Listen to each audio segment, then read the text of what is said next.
Bonjour, bienvenue dans la troisième vidéo sur la correction de l'examen sur l'initiation aux bases de données.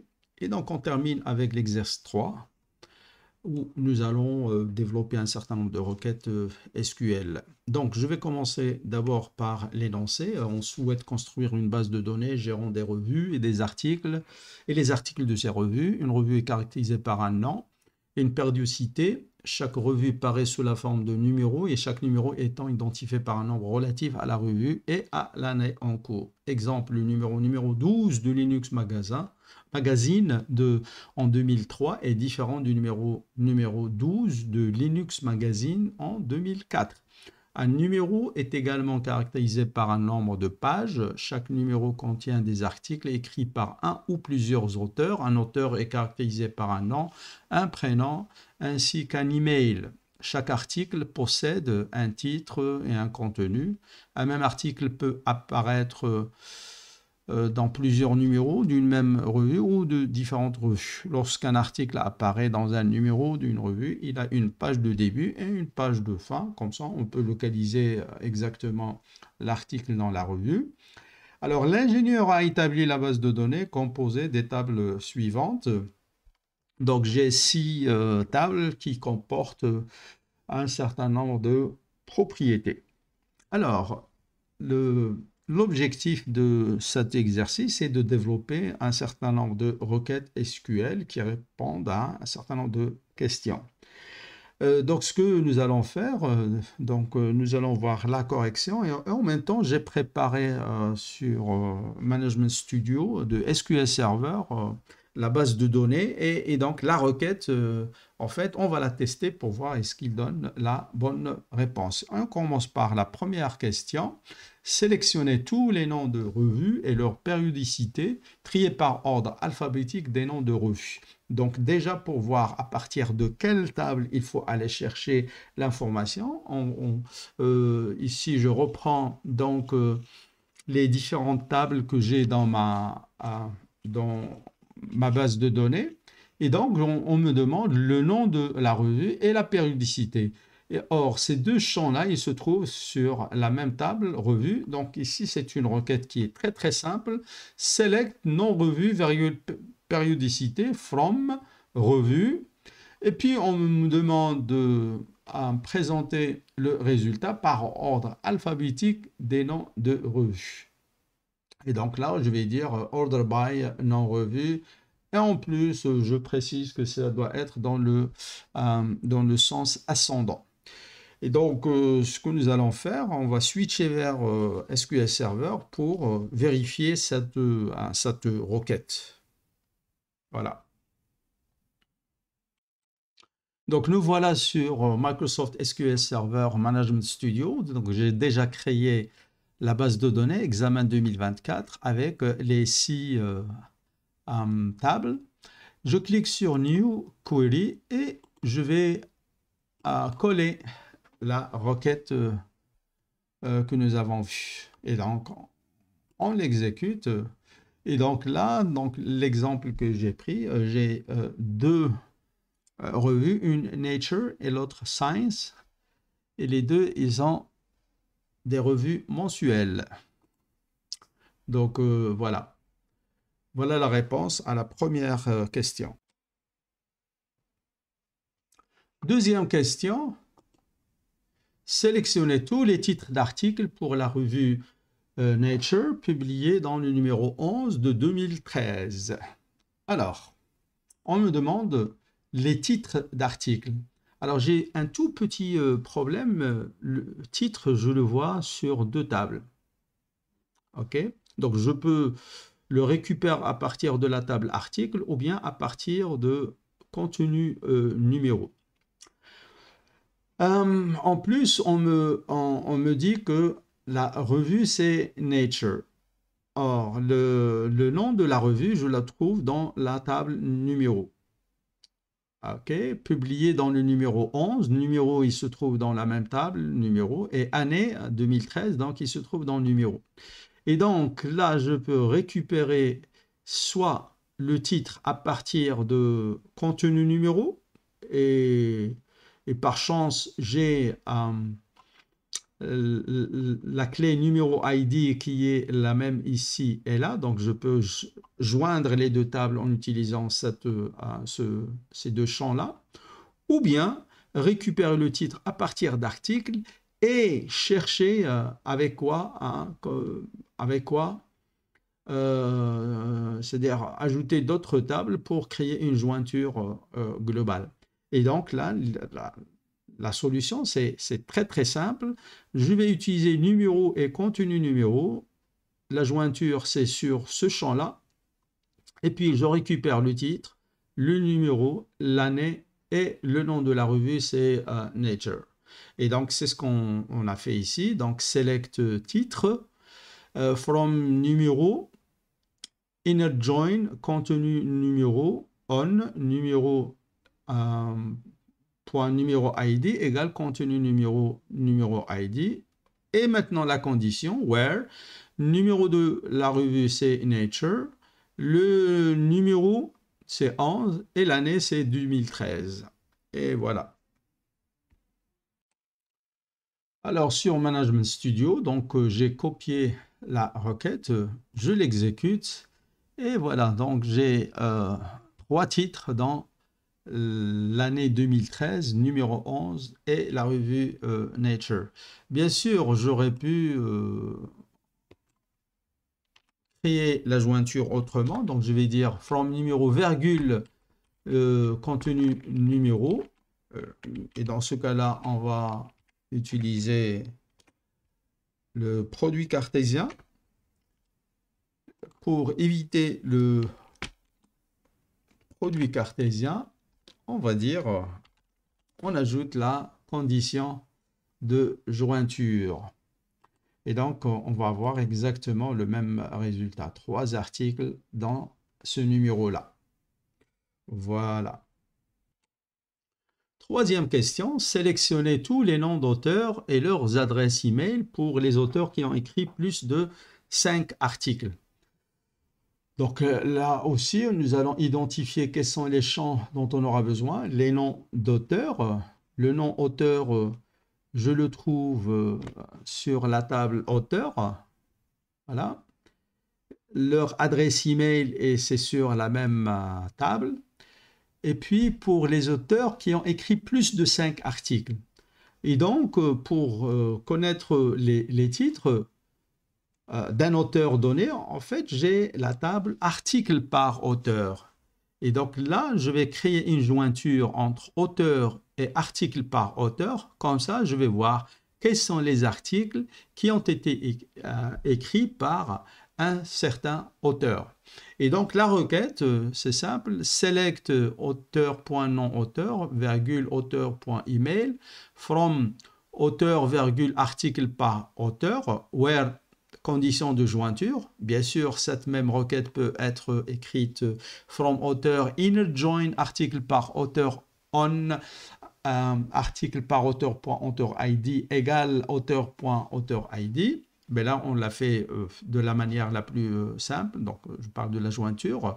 Et puis, on va faire un groupement, group by, nom auteur, virgule, email.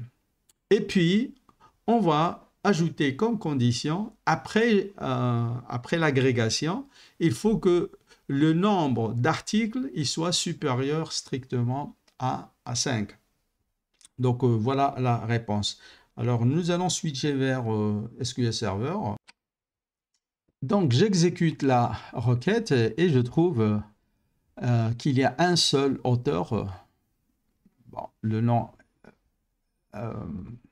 est barbare, nom 1, email 1, mais bon, c'est un résultat. D'ailleurs, je peux montrer le résultat sans condition. Donc, il suffit de sélectionner toutes les lignes et puis cliquer sur exécuter. Exécuter ce qu'on a sélectionné. Et donc là, effectivement, donc je vois qu'il y a 3 noms. Ok, ce sont tous les noms que j'ai dans ma base de données. Alors, pour voir virgule, count, étoile, pour voir chaque auteur, il a écrit combien d'articles. Donc, j'exécute la requête sans la condition. Et voilà. Donc, je vois que le premier auteur, il a écrit 7 articles, le deuxième 1 et le troisième 1. Et donc, quand on va ajouter la condition, je ne vois apparaître que le premier. Et voilà. Alors, petite question, est-ce que je suis obligé de à chaque fois utiliser la table? Quand en fait le champ est unique, quand ça ne s'apprête pas à confusion, en fait, je peux éliminer le nom de la table. La jointure, elle est essentielle, hein, parce que je dis que c'est l'auteur ID qui se trouve dans auteur, il doit être utilisé comme champ de jointure avec, en utilisant le champ auteur ID qui se trouve dans article par auteur. Sinon, dans le reste, je peux l'éliminer. Voilà.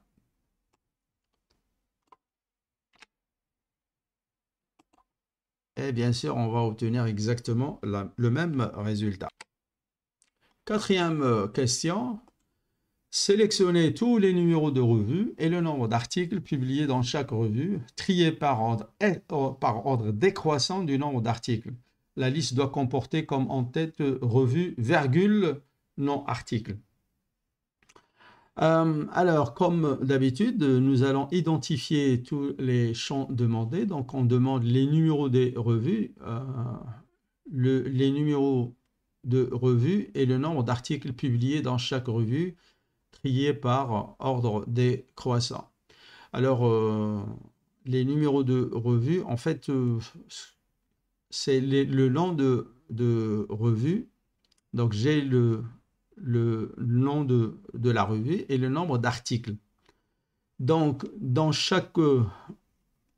D'ailleurs, prendre le numéro... Parce que il y a un petit problème avec l'énoncé, le numéro n'est pas unique. Hein, on peut avoir numéro 11 qui se trouve qui est publié en 2013, 2014, etc. etc. Et donc, en fait, on peut ajouter la revue et le numéro. Mais bon, c'est un détail. Donc, nous avons besoin du numéro plutôt le nom de la revue, et puis il y a combien d'articles? Les articles, bon, on voit que le titre, en fait, c'est un champ qui est utilisé comme identifiant, il est unique, ok? Et donc, je vais prendre à partir de le nom de la revue, et il est associé à un ID unique, et cet ID unique, je vais l'utiliser pour la jointure entre numéro et contenu numéro, et à partir de là, je vais voir quels sont les titres. Donc, dans une revue donnée, quels sont les titres qui sont écrits, et donc il suffit de compter pour une revue donnée le nombre de titres que j'ai. Et donc, c'est ce qu'on va faire ici. Select nom de revue. Alors, comme on dit que la liste doit comporter comme en tête revue, pas non revue, hein, et puis nombre d'articles, donc je vais utiliser as. Donc, select non revue as revue, virgule, count, le contenu numéro point titre, donc je compte le nombre de titres qui apparaissent dans le numéro en question. Et puis, je change l'entête. Le champ, il doit être maintenant nommé nom article, comme c'est demandé. From les deux tables, je crée la jointure entre les deux en utilisant numéro ID. Puis, je vais faire un groupement par nom de revue. Et puis, on va présenter l'information dans l'ordre décroissant des nombres d'articles. Donc, voyons voir sur SQL Server ce que ça donne. Donc, on va exécuter la requête. Et voilà. Donc, dans Nature, il y a 6 articles. Et dans Science, il y a 3 articles. Et donc, l'information qu'on obtient répond bien à la question. L'entête, c'est revue, nombre d'articles. Les nombres d'articles qui sont présentés par ordre décroissant de nombre d'articles. Et voilà.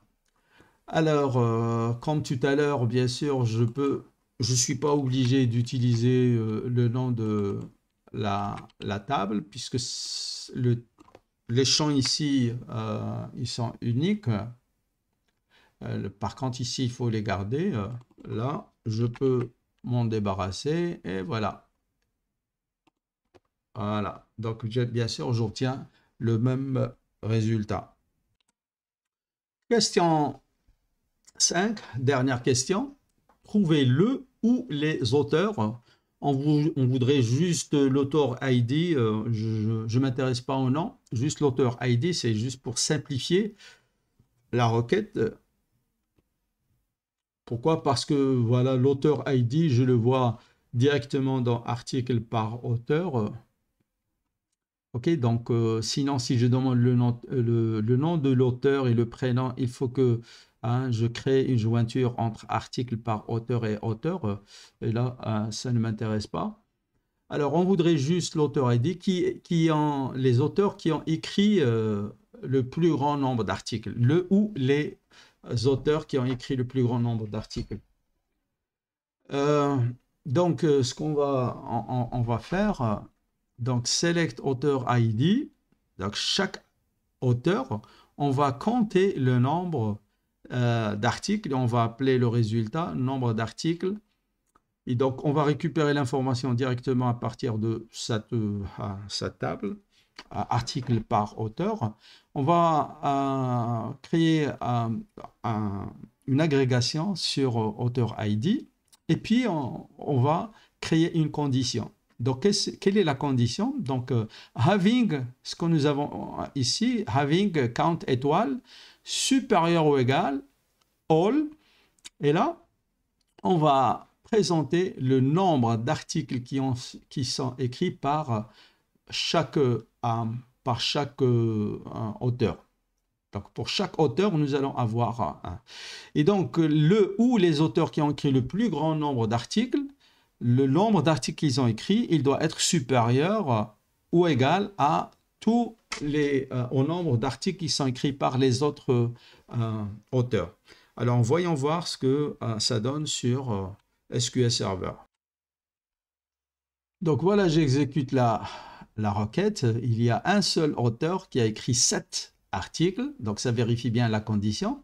Alors pour comprendre, donc je vais sélectionner ce qu'il y a entre parenthèses ici, exécuter. Effectivement, donc je vois que bon, le premier auteur, il a écrit 7 articles, le suivant 1.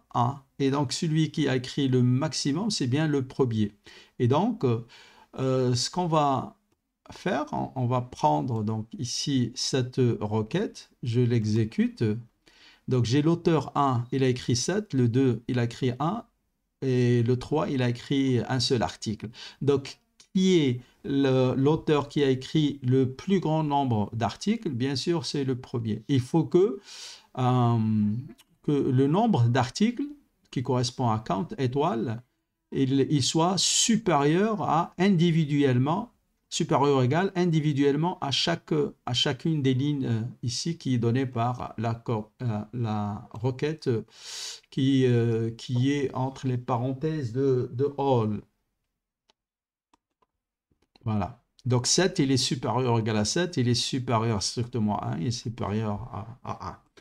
Et donc, voilà la réponse à cette question un peu plus difficile que le reste. Est-ce que c'est la seule possibilité? En fait, il y a d'autres solutions. Par exemple, ce qu'on va dire, au lieu de comparer par rapport à tout au nombre d'articles écrits par tous les auteurs, entre cette parenthèse-là, nous allons calculer le nombre maximal d'articles écrits par n'importe quel auteur. Et donc là, dans la liste que nous avons vue, on va prendre celui qui a écrit ce nombre maximal. Donc, ce qu'il y a entre parenthèses, c'est l'ex-max NBR. Le NBR, il est défini à l'intérieur de cet autre article. Donc, ici, nous avons 3 requête imbriquée. Donc, le select count étoile as number from article par author group by author ID. Donc, là, ce qu'on va avoir dans une table temporaire qui comporte un seul champ qui est NBR et nous allons avoir 7, 1, 1. Et donc, select max NBR from cette table temporaire, il va donner 7. Et donc, nous allons sélectionner, identifier l'auteur qui a écrit ces 7 articles. Donc voilà, merci pour votre attention.